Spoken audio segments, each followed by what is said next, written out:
U.S. drone strike that killed al-Qaeda leader Ayman al-Zawahiri on the balcony of a Kabul safe house has intensified global scrutiny on Afghanistan's ruling Taliban and its pledge not to harbor terrorists. In a televised address Monday, U.S. President Joe Biden announced a U.S. missile strike over the weekend had killed al-Zawahiri, one of the world's most wanted terrorists. He said al-Zawahiri was tracked to a home in downtown Kabul where he was hiding out with his family before it was hit. U.S. intelligence authorities said the property was owned by an aide to Taliban Interior Minister Sirajuddin Haqqani. As part of the terms of the 2020 Doha Agreement, which led to the U.S. withdrawal from Afghanistan, the ruling Taliban had promised they would not harbor al-Qaeda members. In an interview with the Associated Press, International Crisis Group senior analyst Jerome Drevin said the Taliban will have to answer to the international community for al-Zawahiri's presence in Kabul, but in the long term it may not be an issue. In the short term, there will be debates about the Taliban, about their commitments to the Doha Agreement, about their commitments to the international community not to threaten international order by harboring Al-Qaeda. So that will be a real debate in the short term. But then, depending on what happens with Al-Qaeda next, with the next leader, and it's likely that the next leader is not going to be located in Afghanistan. So in that sense, in the long run, it might help them further distance themselves from at least Al-Qaeda's figureheads. Senior White House officials say they've concluded with high confidence al-Zawahiri was the only one killed in the weekend drone strike in Kabul. Turkish Defense Ministry officials say they expect the first shipment of Ukrainian grain since Russia lost its invasion to arrive off Turkey's coast Wednesday. The cargo ship Razoni sailed Monday from the Ukrainian port of Odessa en route eventually to Lebanon with more than 26,000 tons of corn on board. A U.S. congressional delegation led by House Speaker Nancy Pelosi is expected to arrive late Tuesday in Taiwan, defying warnings by China, which has threatened a military response to the visit. Taiwanese media reports say Pelosi will arrive around 10:30 p.m. local time. She's expected to meet Wednesday with Taiwanese President Tsai Ing-wen and other senior lawmakers. For weeks, media reports have speculated whether Pelosi, a vocal China critic, would go ahead with the Taiwan stop. China has warned the visit would be an unacceptable violation of what it sees as its sovereignty over the self-ruled island. The Reuters news agency, citing an unnamed source, reports several Chinese warplanes and warships neared the median line in the Taiwan Strait early Tuesday. White House officials on Monday refused to confirm Pelosi's visit, but urged China to refrain from any military provocations. Speaking to reporters Tuesday in Beijing, Chinese Foreign Ministry spokeswoman Hua Jingyang said China and the U.S. have been in close communication at all levels in recent days. In the U.S., California has joined New York and Illinois in declaring a monkeypox state of emergency. Associated Press correspondent Julie Walker reports.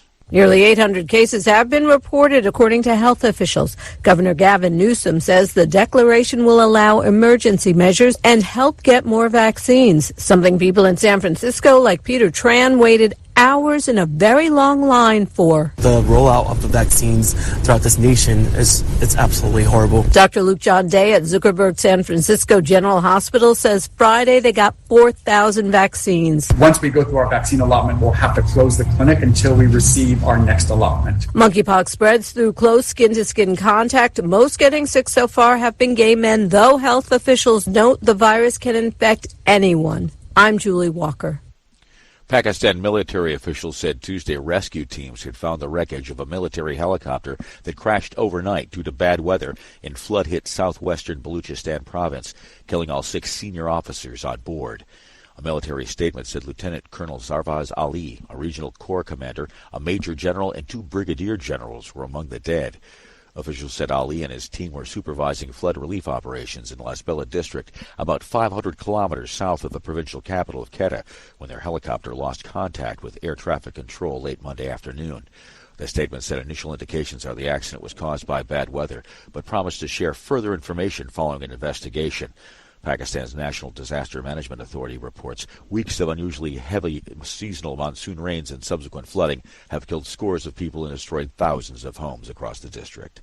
Repeating the hour's top story, the U.S. drone strike that killed al-Qaeda leader Ayman al-Zawahiri on the balcony of a Kabul safe house has intensified global scrutiny on Afghanistan's ruling Taliban.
Hi, thank you for watching.